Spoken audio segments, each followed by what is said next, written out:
Ahora sí. Bien, entonces, ya habíamos hablado. Está Bueno, en grabando. todo caso, son cosas que ya hemos conversado, ¿cierto?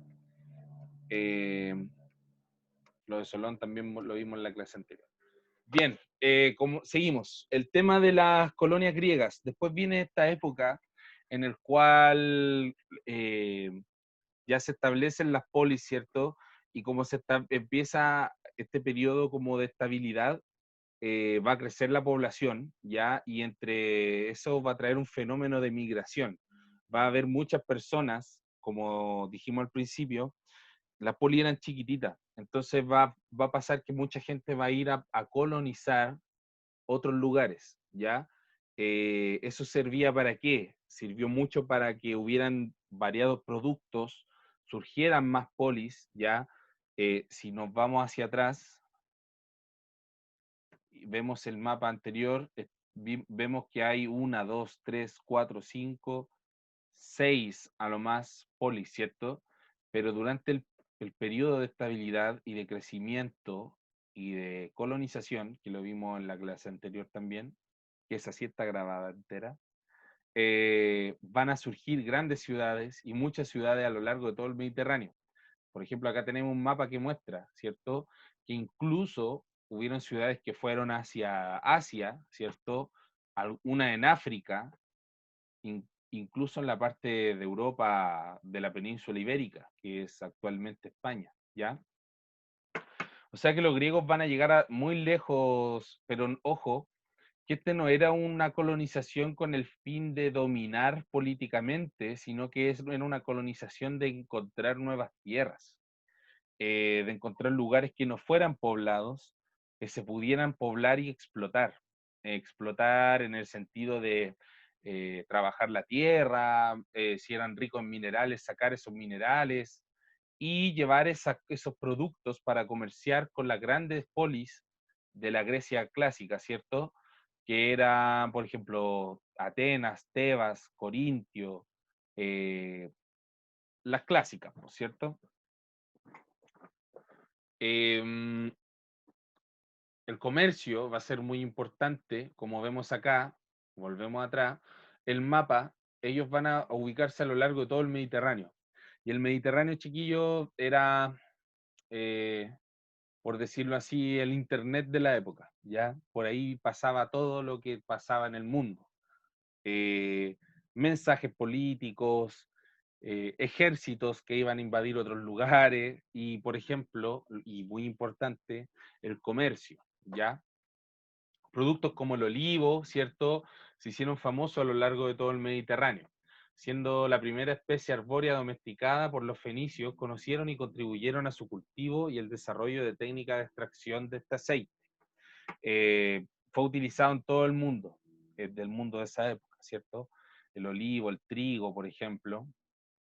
Y esa expansión finalmente va a dar origen al periodo clásico. El periodo clásico es el periodo que viene después del arcaico, ¿ya? Este es el periodo que yo venía mencionando, donde hay un máximo esplendor, ¿ya? Estamos hablando del siglo V antes de Cristo, del 500 antes de Cristo, conocido como el siglo de Pericles. Perdón, dije 500, es 400 antes de Cristo. Este fue Pericles, es este caballero que vemos aquí en la foto pixeleada, no sé por qué se ve pixeleada.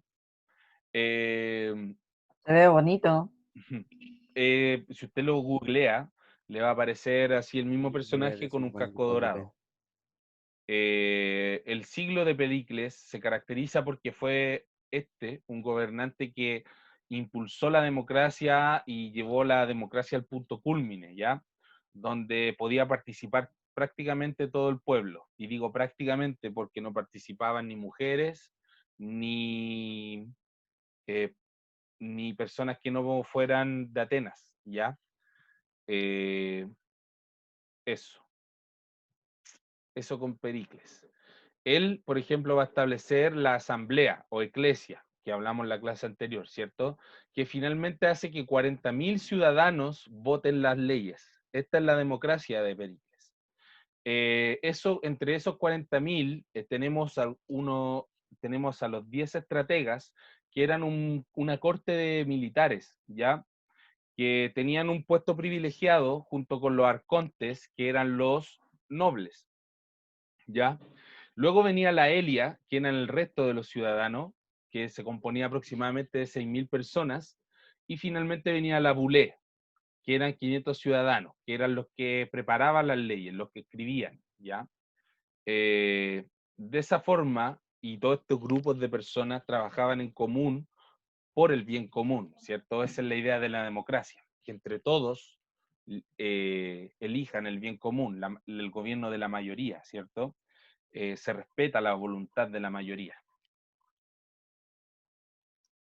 Quienes no participaban en este tipo de gobierno eran, bueno, eso chiquillos después voy a retroceder un poquito para que lo copien, pero quienes no participaban en esto eran las mujeres, ya los metecos eran los extranjeros y los esclavos, que por lógica razón no participaban, ¿cierto?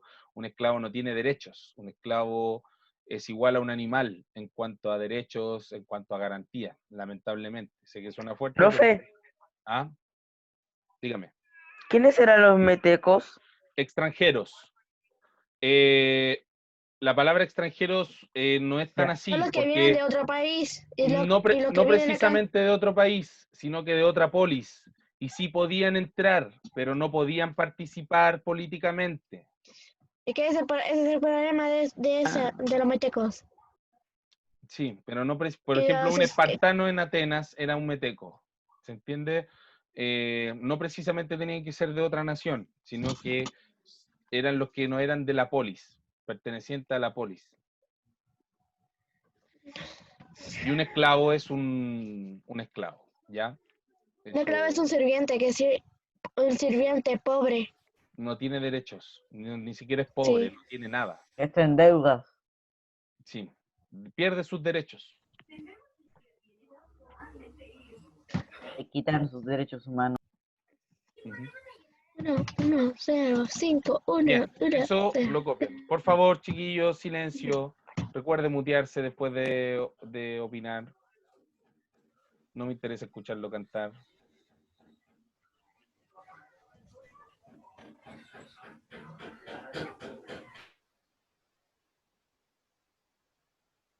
Ahí está, para que siga copiando.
Oiga, profe, Dígame. ¿y qué es el significado como esas letras que están al principio o signo? Ah, sí, está súper mal escrito. Y... Eclesia, ¿se acuerda cuando vimos la clase anterior ese concepto? Que Sí. significaba asamblea. Déjeme ver, ¿por qué no me sale la herramienta? A ver. Tururú, tururú.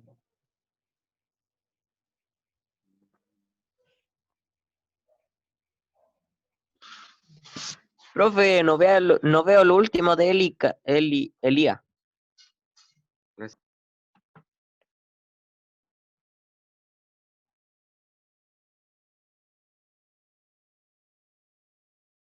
Espérame un poquito, chicos.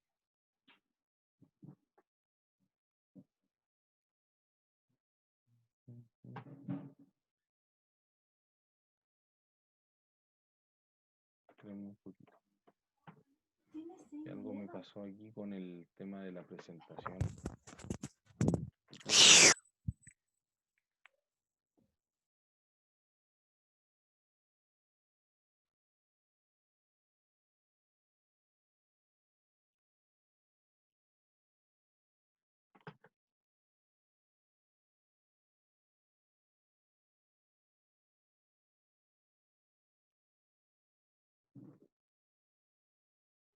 Mm.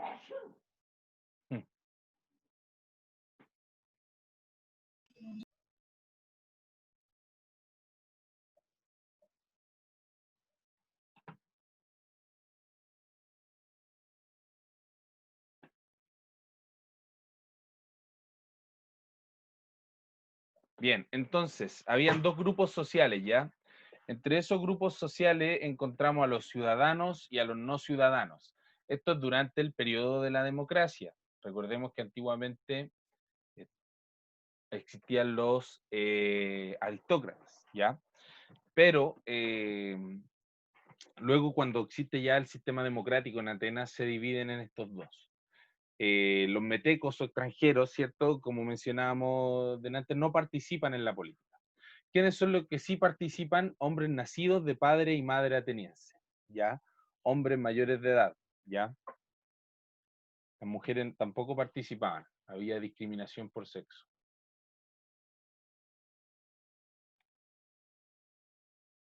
Innovaciones. Esto ya es netamente datos tecnológicos.